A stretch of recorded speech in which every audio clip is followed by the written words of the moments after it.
It can't be that those supports and services are only available to people who have the right kind of insurance card. I'm ultra sensitive. I know what a 3-2 center is, and I had a blue medical card.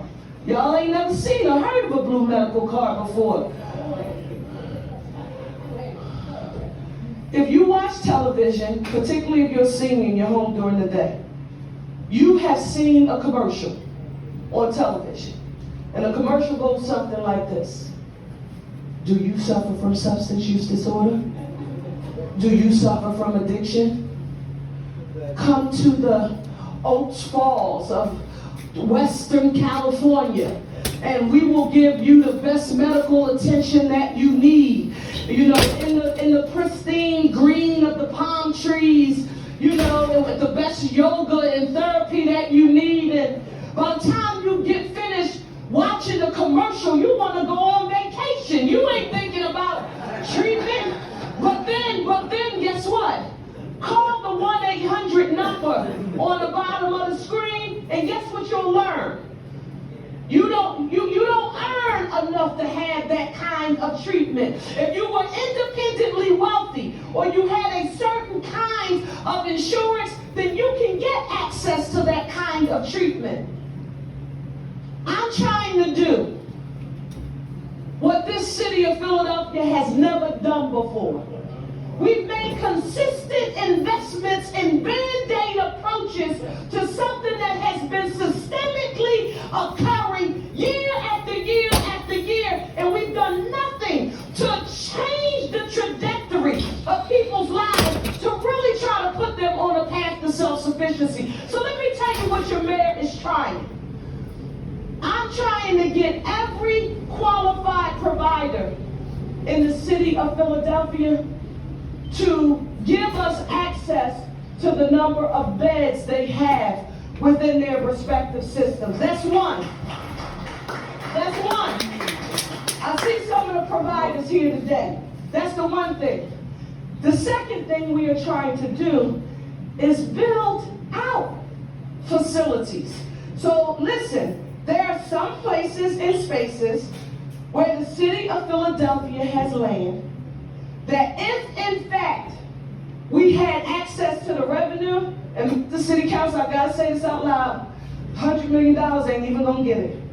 It's a penny in a bucket to build in what we really need, because the ecosystem that I'm talking about, it doesn't exist because nobody's had the courage to make the investment, because this community didn't matter enough. The voting population in this community wasn't high enough. The noise coming from this community, it wasn't loud enough. I'm trying to do what has never been done in this community before. And listen, I want you to be clear. There's a reporter somewhere sitting in the audience. Somebody's recording. I don't want you to hear from Teal or anybody else. The mayor said this: the plan won't be perfect. We don't have every T crossed and every I dotted. I'm building a plane while I'm flying it at the same time, and I ain't been here 6 months. And I'm putting a system in place that's trying to counter a culture, a status quo that has persisted for 30 years. And the only thing people can say that's painful, well, we don't have answers for all of the questions that we've asked. Where are all of the locations where you're trying to get the number of beds increased? We really don't have all of those contracts and leases in line. But I'll tell you what I don't want to do. I don't know how many of you who are in this room who supported safe injection sites, but I didn't. And the reason why I didn't, I said,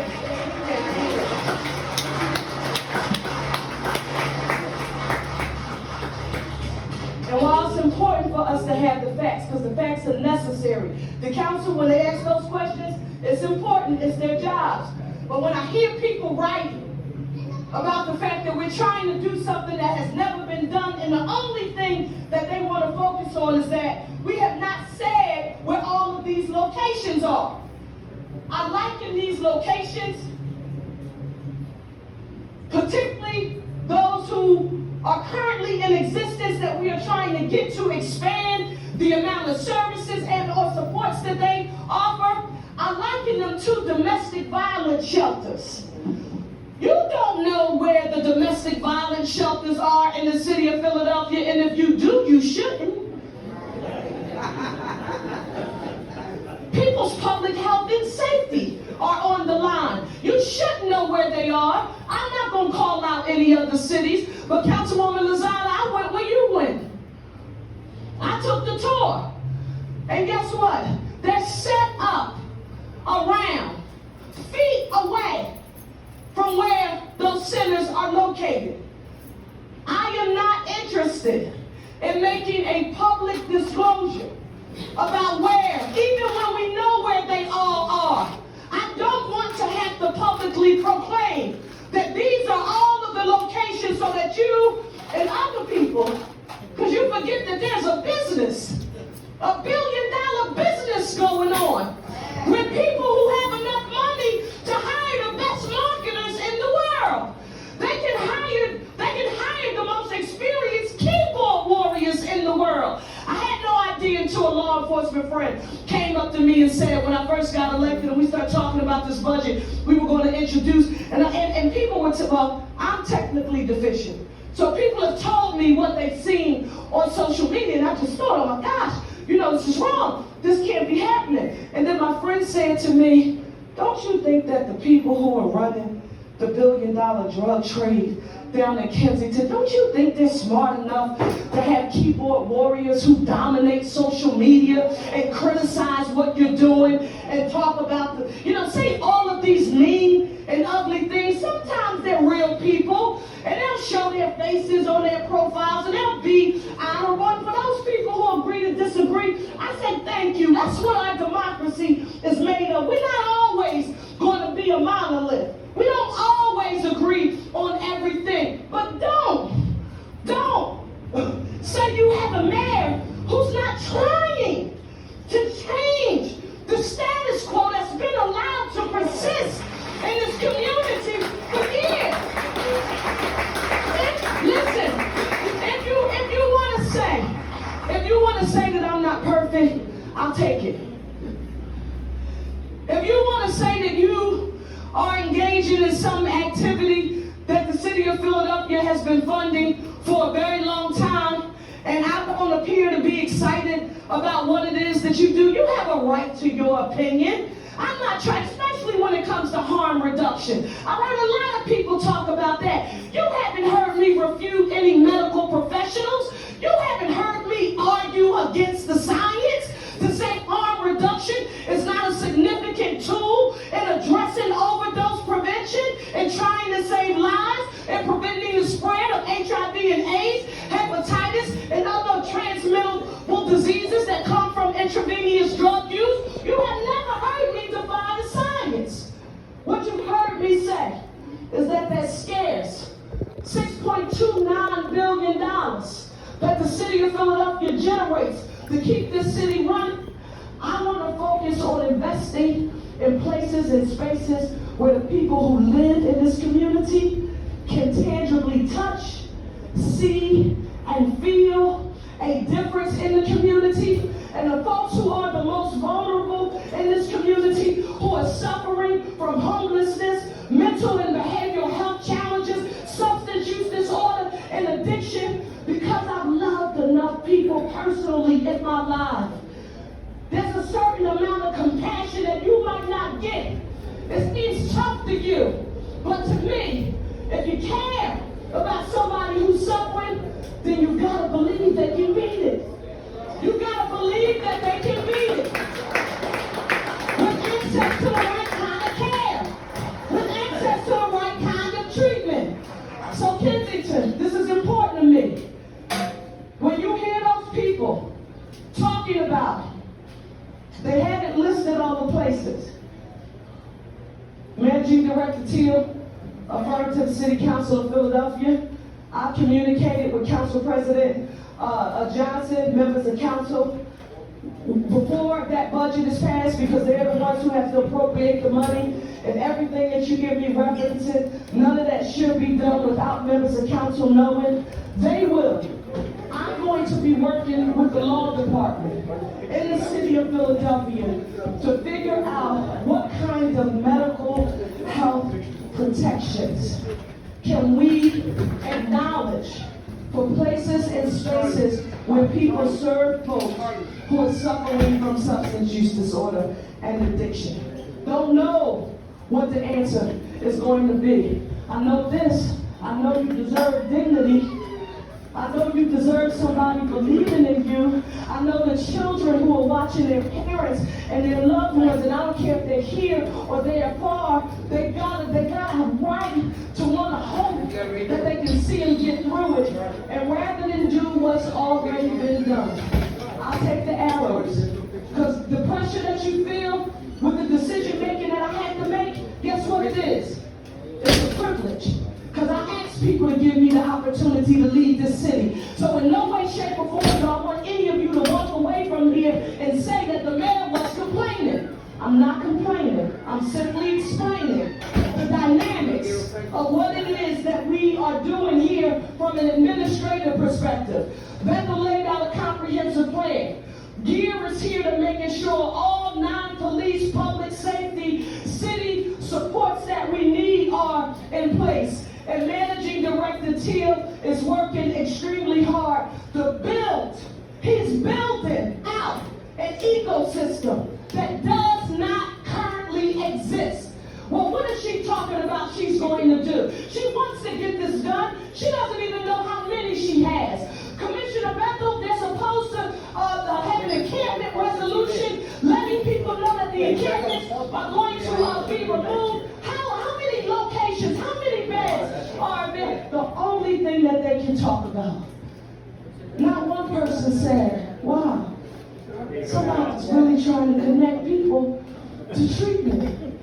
Somebody's really trying to make sure that folks have access to opportunities. And in addition to this, and Councilmember Lazard and members of council, I want you to know I'm also clear about this. We're looking at the companies who have benefited from doing this business all these years. And we're looking at how many of the organizations that are being run by the people that they're serving. I hope you heard what I just put down. How many of the organizations that are serving the people who need the most assistance have any sense of cultural competency within those organizations? Those are things that your mayor and the legislative body, we have to make sure that we're paying very, very close attention to. Next slide. Safety, go ahead.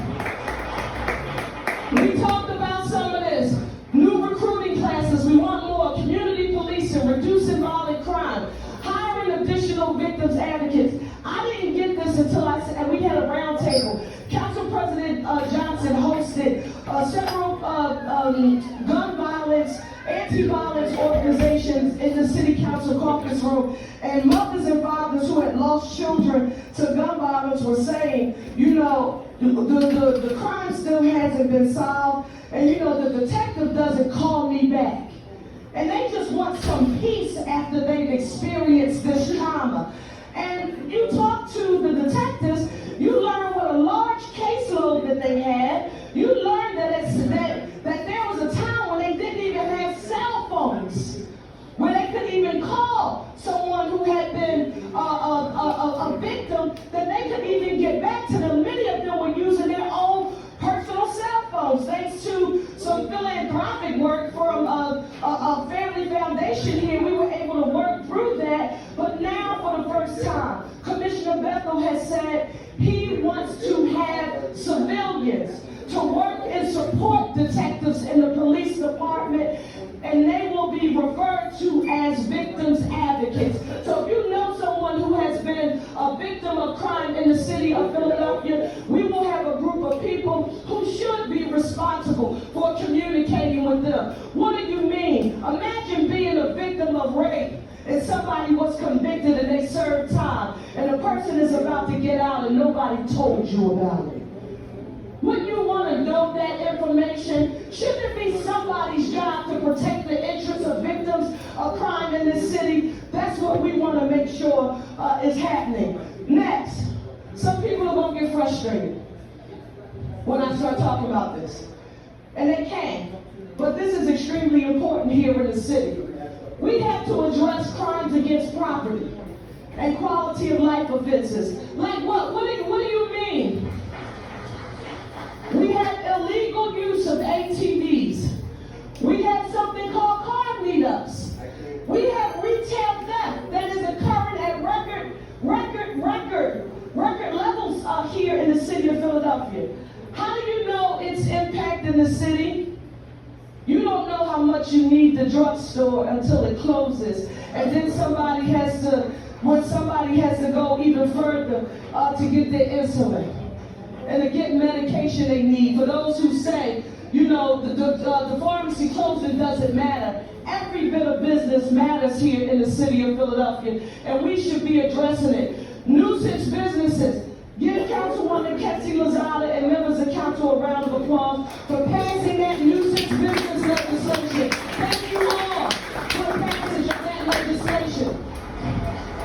Sherelle, I thought you said businesses matter. I support businesses and I'm proud, but this is what you're not going to do. And tell me, I don't know what I'm seeing. You have 10 sodas and 10 bags of potato chips, and you are open 24 hours. Come on now. You don't need to think that you are doing good business in the city. You are not the kind of business that we want open here in the city of Philadelphia. Had Councilwoman Lozada and the Kensington caucus not focused on that issue, we would not have it addressed in our city. We're talking about revamping something or creating something called Philly Stat, similar to ComStat, where you measure. You want to say clean and green. I need to know how every department in the city of Philadelphia is doing it. That's the data. That's so I can report to you what's the vehicle for how you're going to address public safety. Prevention, intervention, and enforcement. Prevention, intervention, enforcement. How Sherelle Parker, how you man saying she gonna fix public safety in the city? Prevention, intervention, enforcement. Addressing the open air drug markets. I wish I could tell you that Kensington was alone, but there are other markets that are here in the city of Philadelphia, maybe none as pronounced and as condensed as what we see here. But if you don't think that the drug trade is happening in different areas in the city, I can tell you that's not the case. But I'm proud we have a police department that has put together a comprehensive plan to address it. And again, long-term care, treatment, and housing. Next slide. Listen, unapologetic about it. Some neighborhoods need trash collection 2 days a week. Why is this important? Everybody doesn't have a backyard to store trash. Some people they don't have enough space to be able to store the trash. Using the litter index, not politics about the where, but asking Director Williams, Streets Department, Sanitation, show us where the highest amount of litter. What does the litter index tell us about where we have the most trash in the city? And to implement twice per week collections. We want to make sure that we do that. Quality of life issues and illegal dumping. Have to say this out loud or don't get upset. I would love to be able to tell you when you see illegal dumping taking place in the city of Philadelphia, that illegal dumping is all from contractors who live in the suburbs who come to the city and dump. We have folks who actually, what's the group? I see their uniforms now, Director, of our folks who go through, who actually go through to sweep. Our sweep officers. I have seen this, and this is what you need to know. You know, they leave mail. How are you gonna dump trash and leave mail? Right? And then somebody says, well, the contractor came and dumped the bags, and it wasn't the contractor at all. So we're going to make sure that we are very aggressive when it comes to addressing illegal dumping in the city. We talked about in a residential cleaning program. That PHL TCB that you heard me talk about on our commercial corridors, I want that on blocks and neighborhoods that are across the city of Philadelphia. So not just where there are businesses, we want that on residential blocks. Why? I want to create a culture and where people literally only expect to see clean neighborhoods.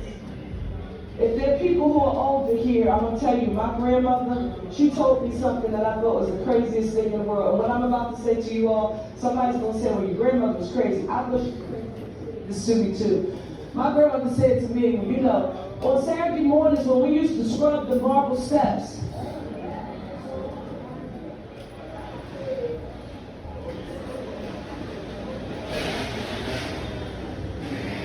there was nothing that you could get me to do. You gotta wait, Mommy, why would you scrub a step that somebody is going to walk on? Like it didn't make sense. Guess what it was about? Dignity and pride. Taking care of what little you had. That's what we're trying to do, dignity and pride. Next slide. Economic opportunity, next slide. Education, $10 million. What you trying to do? Said to myself, every industry that's growing in the city of Philadelphia and every job here in the city of Philadelphia, why aren't we training our people for those jobs? Why would we constantly hear things like life sciences and biotech is growing in the city of Philadelphia, but we don't have enough skilled workers to do those jobs? How about we give people access to the ability to earn while they learn? I'm not talking about training when people promise you something 6 months from now, thinking you don't have to still pay rent or mortgage and buy food. How about if you want me to upskill and learn, you give me an opportunity to earn while I am learning, and then give me a job that will allow me to earn a living wage, health care, and retirement security.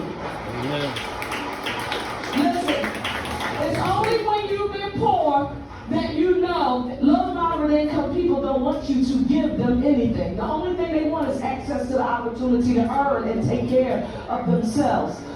That's what we want to do. Community College of Philadelphia, the building trades, every industry that's thriving here in the city of Philadelphia, we want them to have a place and space where they can train. So this is not just for students, this is also for families, their parents. Because if you just talk about taking care of students who are in the school district of Philadelphia and you don't think about the people who are caring for them, you're not really paying attention to what's happening in our neighborhoods. PHL open for business. Alba Martinez, our commerce director, stand up, wave your hand so people can see you. This is Alba Martinez. She knows the city inside and out. Social and human services. Vanguard, thank you for saying yes and coming back. Why is PHL open for business important? Because you see where the tax revenue comes from that we use to pay for services we provide here in the city of Philadelphia. I was going to help it make it easier to do business, and we're going to invest in diverse businesses. If you want to frustrate me, and this is interesting, in the neighborhood that I grew up in, every corner store in the neighborhood was owned by people who lived there. Somebody said that's pretty weird. No. It's how it was when I was growing up. All of a sudden, that changed. We should be investing and ensuring that diverse business owners get access to capital that they need to develop houses. How many of y'all have thought about this? And every time I think about New Kensington CDC, I think about Casey, I think about others at Impact Services. When we talk about cleaning and greening and making Kensington safe, immediately some folks said, wait a minute, when you do that, watch people try to come scoop up the real estate and buy everything that they can. And those of us who have been here for so many years and we have weathered this storm, we need to have access to the ability to stay in our homes and benefit. We want to make sure that's happening. That's why we created $2 million Accelerator Fund and the Innovate Capital Growth Fund, so that Black and brown minority-based business owners, women-owned business owners, disabled business owners, they get access to the opportunity for revenue so that they can grow their business. Building infrastructure, mayor's roundtables, we're going to have a way for us to collaborate. Cultural facilities, arts and culture become extremely important. Next slide. Education. You heard me talk about our plan. When I talked about year-round school in the city of Philadelphia, I heard some people say, first of all the schools don't have air conditioning. All the schools, Sherelle, they're not heated well. And I said, you missed the point. Because when I described, and we're going to have to change the narrative, what we needed to happen during non-traditional school hours, that meant early in the morning and in the evening and afternoon when kids were out of school, they needed access to academic enrichment programs, and we needed to work with other partners. We weren't just talking about traditional, education being provided in the classroom. We're going to have partnerships with organizations that you've never imagined. But if there's an organization working on, let me just use this as an example. I don't know if you've ever heard this game called Roadblock. I'm a mother, I have a little, he said yes, you look like Langston. I'm a mom, I have an 11-year-old son. He loves to play this game called Roblox. The game makes absolutely no sense. It's not smart like Pac-Man or Miss Pac-Man. This game just doesn't make sense. Like they buy phones for, what do you call the computer things? They buy phones for avatars. It's not like Pac-Man makes sense. Eat the dots, get the high score, not like this. I tell my son one day, Langston, instead of playing Roblox, why don't you learn how to build your own game? And he looked at me like, go kick rocks. But guess what the teacher said? Guess what? You're on it. If you're really serious, Sherelle, guess what you should do? Put Langston in a coding program. Coding is what you use to build games. That's how technology, that's how apps on our phone, that's how all of those things are developed. What if you grown up like Sherelle Parker and your grandparents don't have access to the money to put you in a coding program, but you want to learn? They should have access to do that. In addition to that, we talked about CCP, and the last thing here is school facilities.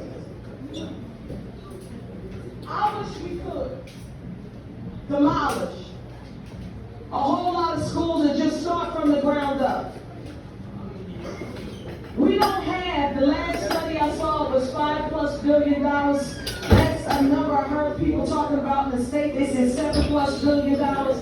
We are working on a full-blown facilities plan so that we can remediate, environmental remediation in our schools along with the building of our schools. But in partnership with the building trades, guess what we should be doing? Teaching our students to be the next generation of builders.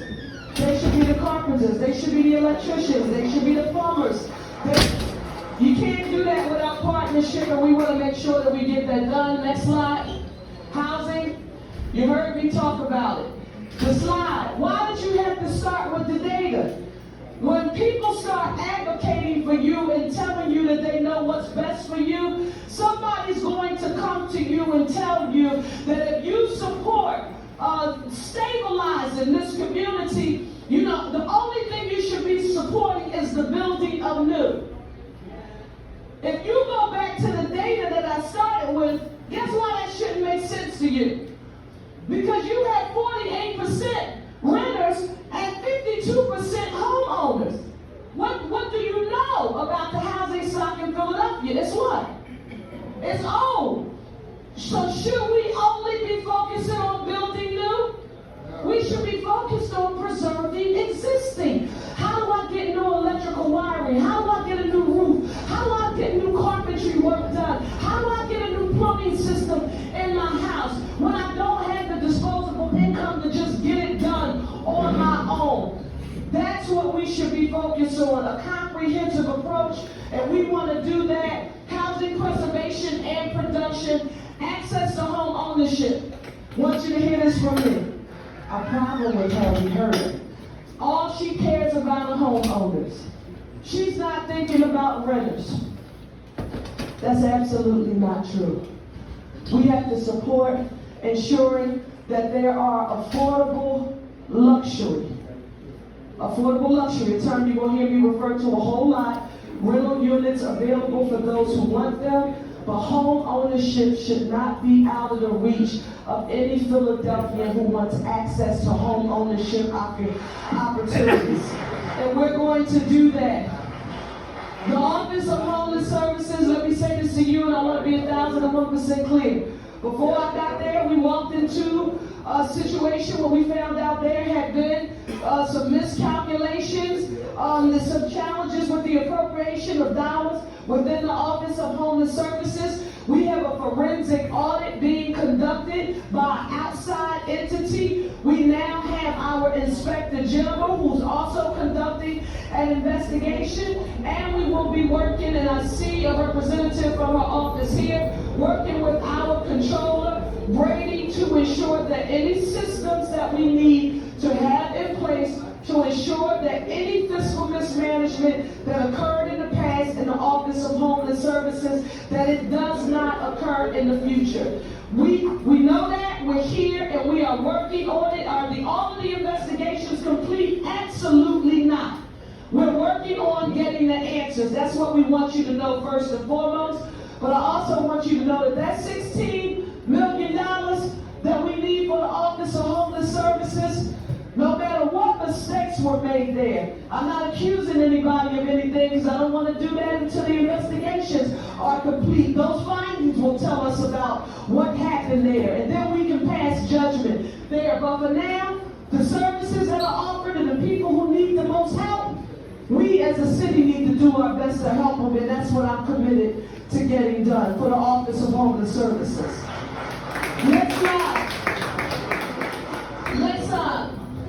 The next time you hear somebody talk about the Biden-Harris administration and the federal government, I had been here, I don't even think I had made it to my 100-day mark. I had already received $536 million from the federal government. $536 million from Biden-Harris. You know how sometimes you hear people doing all this big debate and talking on television about federal government and what it delivers? It's important to me that you get it. How did they send it? $25 million for water and sewer infrastructure. $20 million for the airport system. All this big company coming from 2026. We need to fix those bathrooms in the airport. $1.5 million for workforce development, electric vehicles. $317 million for SEPTA. How much money for SEPTA? $159 million for the Chinatown Stitch program, and $14 million to repair bridges in the city of Philadelphia. $536 million that the city of Philadelphia has received from the Biden-Harris administration. If he's listening, wherever you are, Mr. President, thank you. We need some more. Thank you. All right, that's it. That's it. Where are the questions? First of all, no clap. I need to ask you this. Somewhere, somehow, and I need to know this. I need to see by your hands. Is it important to you that you know how these dollars are spent in the city of Philadelphia?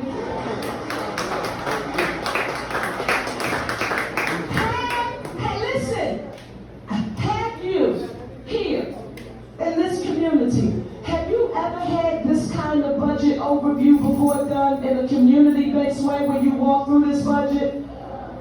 As your mayor, do I have permission to do what I did when I was in Harrisburg and make sure every budget that I introduce in the city, that I come directly to this community and explain to you what I'm offering in my budget?